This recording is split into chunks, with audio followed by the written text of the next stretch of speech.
Gates and Sons Barbecue Restaurant. Is that correct? Well, we dropped the Son quite some time ago. Okay. But I see from the old school.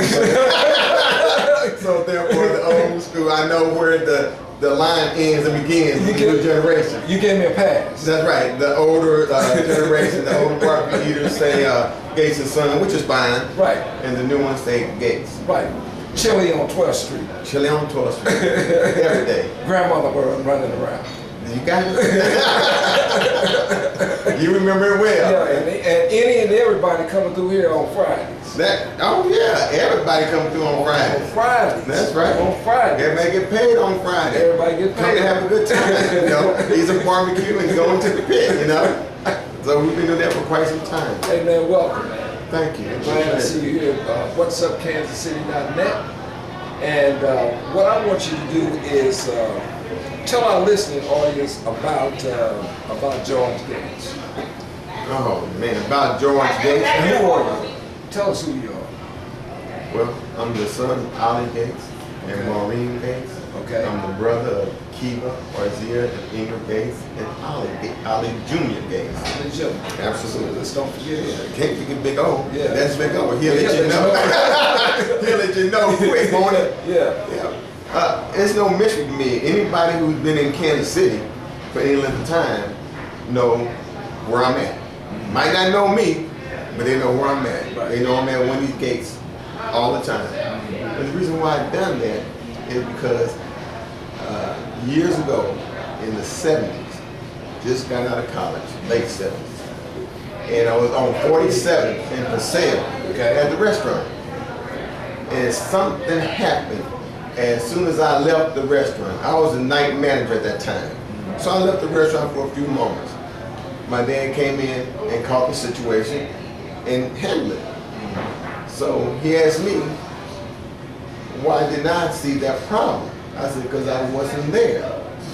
And he said, well, how do you solve a problem if you don't know what's happening? I said, I have to be there. And so he said, you do. And so since then, I decided if I don't have nothing to do, and I always have something to do, I will be at Gates Barbecue. So I will miss what's going on. I will be in the thick of things. I will be, as I told you earlier, in the trenches. So I am Gates Barbecue through what I do and how I act. This is not a job for me. This is a way of life. See, and my living is Gates, my way of life is Gates. I socialize at Gates. I do my business at Gates. My family works in Gates. So this is me. So you say, who is George Gates?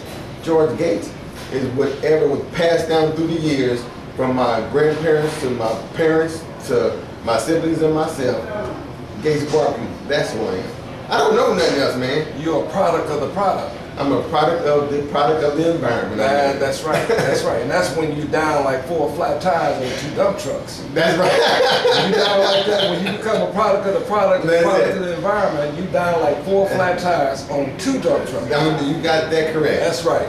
Now, George, talk with us about the Gates organization. And what is it? Oh, well, you know, we've been in business since 1946. Okay. My grandfather, George Gates, and his wife, Arzia, my father's parents, started the business. Okay. I'm the 3rd generation. Me and my siblings are the 3rd generation.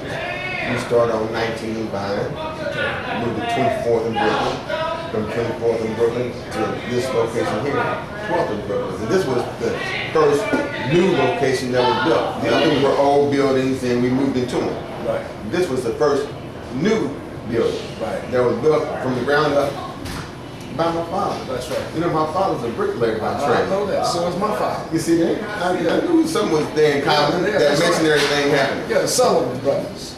Oh, you gotta know the Bud Sullivan. I grew up with them. Is that right? And the Birds. You know I know them. All brick masons. Matter of fact, you know, we have an apartment building named after Bud Sullivan. Right. They have to call the Bud. Right. He did most of our brickwork. He was a wonderful guy. He was. Right. He was out in Vegas with me when we were building the building. I saw him out there. Yeah. Yeah. And we were building that building out there. He got sick and came back to Kansas City. Right. And I never saw him again. Yeah. Yeah. Bud was he was a real gentleman, a scholar. He really was. But I So going back to Gates Barbecue as the barbecue part of it, my dad and his friends built this place right where we're in about 1959. That's when he finished it. So when that place was finished and was running, it wasn't big enough for my dad and my grandfather. So one of them had to leave. So my dad, left, you know, and he moved just down the street here on 12th and Highland. He had a barbecue joint and a lounge called Havana Inn. And so from the Havana Inn, that's when I started remembering about Gates Barbecue, started working in Gates Barbecue. Right about that time. We moved from there to 31st in Indiana in 1961. Right, that's right.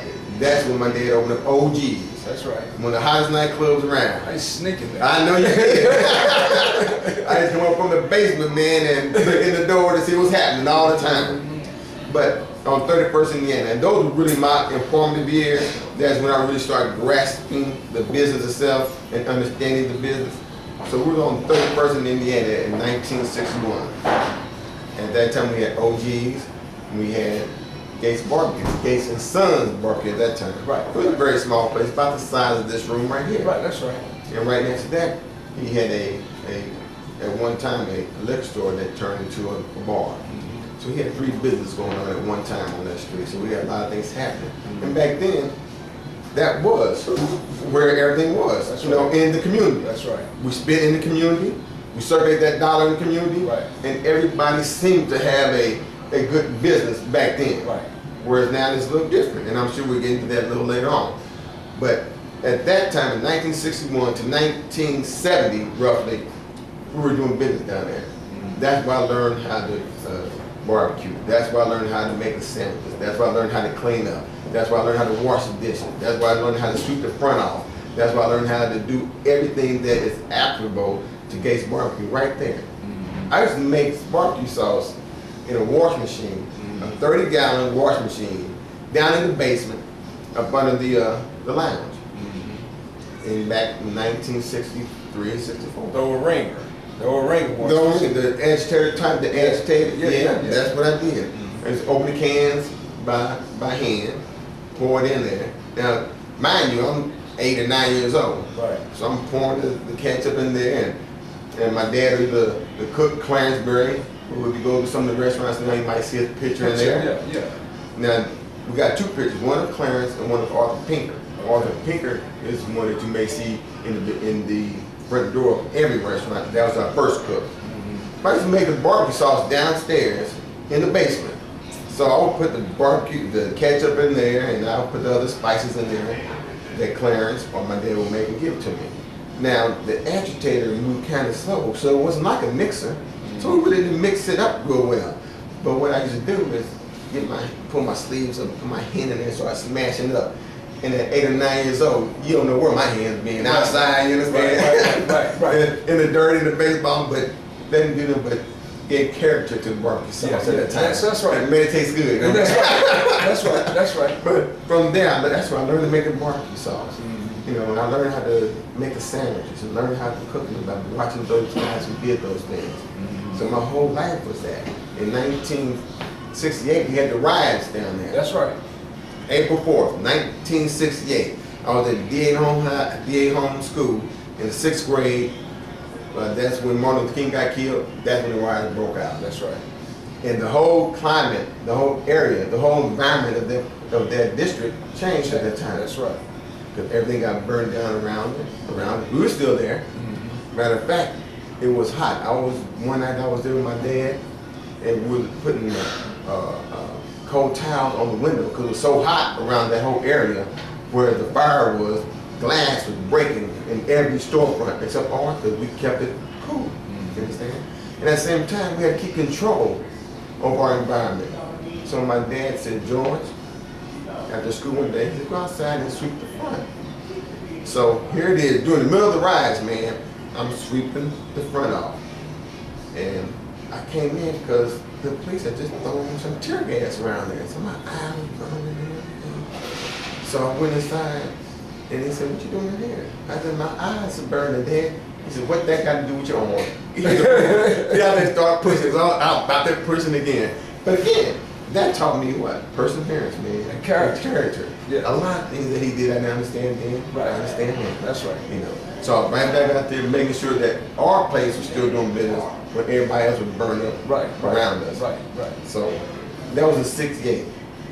After that era left, things changed around in our neighborhood, as you know. Yeah, I remember that. That's when we moved out to Fort Parkway. Right. 1411 Fort Parkway. And we stayed there for about 25 years. And so that's when we really started making barbecue the main focus of us. You know, that's when they really started cleaning up the image of the barbecue. But before then, barbecue was dirty. You know, salt that's on the floor and nasty, greasy, you know, hitting there. You know, so Set the standard. he set the standard. Now, at that time, as I remember, and I could be wrong, but as I remember, when I was in high school, it was about 7 to 8 barbecue restaurants, That's right. and 3 of them were black. And some on weekends. That's right. Yeah. And we out front, and 3 of them were black. Right. Today, you got about 120, and you still got 3 black. Right. You understand what I'm saying? Right. So that's where we are now in the competition. So what I just did right now is just send you through a whole scenario from beginning to now, and how the whole industry and how the community changed. And that's good. I hope I didn't take you off your notes. No. We good, man. We good. Your grandfather was successful, and how did he get into the barbecue business? He was a porter on the railroad, and he got tired of doing that because he was a glass ceiler. He couldn't be the head man on the railroad. Now on Rock Island, now as long as you had Caucasians there, they were going to be it. I'm about in the 30s and 40s. Right. So he decided to do something else, and barbecue was it, and also construction. He and my dad built some buildings around here on 26th in Brooklyn. There was a building on the southeast corner called Dairy Works, I think it was Dairy Works. And they built that building. Right now, I think it was ended up being a adult daycare service. Right. Yeah, they built that building. So a lot of things that he done before he got to the barbecue business. But he got into the barbecue business with another gentleman, and it lasted for about a week. My grandfather was very strong-headed, you know, and I think that runs in our family today, just strong-headed. And so he and the guy fell out, and so within that month, he bought that gentleman out for $500. So he started calling it Gates Open Tuck instead of just Open Tuck Barbecue. And my grandmother got involved, and my dad and his sisters got involved, and that's where it really began. My grandmother got tired of it being a speakeasy, more or less, because they didn't open up till 3 in the morning. Okay. When 18th Street closed, that's when they opened. You know, that's when all the happening was going on. That's when the musicians come in and they sit down and drink and eat. So they opened at 2 or 3 in the morning. So my grandmother got tired of that and said, we want to change this. You know, they were doing setups downstairs, and setups were when Bourbon and Coke. Yeah, we'll bring you the ice and water, and they bring their own. That's right. B-O-Y. B. Right. You understand? Right. So that's what they did. The real B.O.Y. That's right. We come food. Right. And so we served the food in the setup. And downstairs was a gaming. You know, so we had a casino downstairs. So downstairs they did a casino, upstairs they were eating and drinking. That went on for a while. And after that ended, because my grandmother got tired of it, we started doing more of just the barbecue food. And we evolved from being to now. How has your father taken the business to another level? From where your father and your grandmother started, how did he take it to another level? How he took it was by hard work and perseverance. Okay. You understand? That's how he did it. By knowing what he wanted, and when actually knowing that it could work.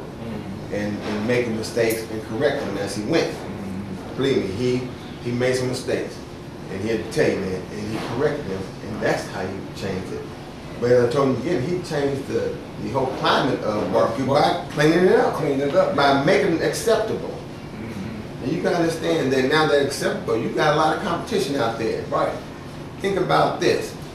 When we were coming up, Jimmy, you had not Church's chicken, but you had all of American chicken. Right. You had chicken in the box. Right, yeah. And you had chicken in. Right. All that was good chicken, wasn't it? Yeah. All owned by blacks. That's wasn't it? right.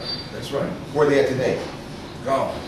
Now you got Church's chicken. Church's chicken in the box. and pot pies. Right. And those other ones. That's the same thing. If we let it happen, could happen to barbecue. Yeah. So it's very imperative that we keep the standards and keep improving on what we're doing to make sure that didn't happen in the barbecue industry, because it can. Okay, now you are the son, right? Yeah, I hope so. Okay. The last time I asked, I was. Today. That's what people are saying now. Yeah. Now, give us your vision. It's going towards the future. Give us George Gates' vision of this business.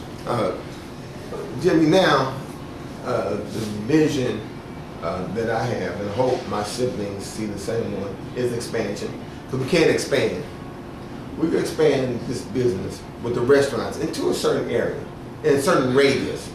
You know, not too far, because barbecue, you got to realize, is regional. Right. You know, Memphis got their taste. Right. Texas got that taste. Yes. And we have our taste. Carolina have their taste. So we know what our niche is. Okay. And I think we could expand in our niche, which could be a couple of hours away around the Kansas City area, that we can suffice other barbecue restaurants. Mm-hmm. But I think that's about it. Mm-hmm. Now, diversification is something else. Now we got to diversify into other things, whether it be different types of restaurants, or whether it be real estate that we're into now. My dad started real estate and got the OG investment. I think that is a mainstay also, because you got terra firma that will only increase in value because you only have so much. And so we're looking at that in a bigger sense, the real estate part of it. The barbecue sauce, we have options on that, on what we can do and how we do it. One way is to expand our operation ourselves. Another way is to partner with somebody. We haven't decided, but we'll do that. So between expansion of the restaurants, diversification, and what we're doing now in real estate, I think we got our hands full and got an idea of what we can do. And although we give my family, my siblings, my nieces and nephews, and my kids opportunities that they can have and go on. So that's what I think. That's your vision. Now, let me ask you this, as we close out. What good advice could you give some young people that are out there that will see this interview? As far as advice on what to do in life. In life? Yes. Don't let people define who you are. You know, don't let them define who you are, because if you believe what they think you are, you're in trouble. Because you're not what you think you are, but what you think you are. Do you understand that? I got that. Okay, and that's what they got to understand. It ain't what you think you are, right? But what you actually thinking, that's what you are. Right. And don't let other people define who you are, because if you go about what they think you are, you're in trouble. That's right. Because you're going to never meet up to their standards. That's right. You understand? Never. So never. So do in business or in life, do what you like. If you don't enjoy it, don't do it. And that's just everybody tell you the same thing. Enjoy what you're doing, because if you don't enjoy what you're doing, you're not going to do a good job of it. And know your profession. Whatever it is, know it. Because you got competition out there that's going to be fighting against you and be trying to take your business. And so that's how that's how I look at it anyway. Someone asked me the other day about another barbecue restaurant. And I said, I don't know no other barbecue restaurant. I don't believe, we're not friends, I don't believe in friendly competition. They are trying to take food out of my family's mouth and take customers from me. So I don't believe in friendly competition, whether that's good or bad. That's how I feel. That's good way. That's how I feel. Now, if they're not in my business, then we're all right. Right. If they're in my business, then you have to hurt me. Right. Right. So, right. That's a good word. You know what? We've enjoyed you coming on our show today. It's been a real pleasure. Got a lot of insight from you today, and I think you represented the Gates barbecue well today. Well, we gotta have some after this. You see, you can't leave without eating some. We gotta have some right now. Yeah. Eating it and wiping off your mouth. Well, that's advertising. Well, we can do that. Okay. Okay, we can do that. And you know what, your mom would be proud of this interview. Make sure she sees this. Oh, and some of you rest of your family, friends, get it out there to them. But you know what? I think Gates Barbecue defines this right here. To look sharp is to be sharp. And what's up, Kansas City? Thank you very much, George Gates. Thank you, Jimmy. All right. Appreciate it. All right. All right.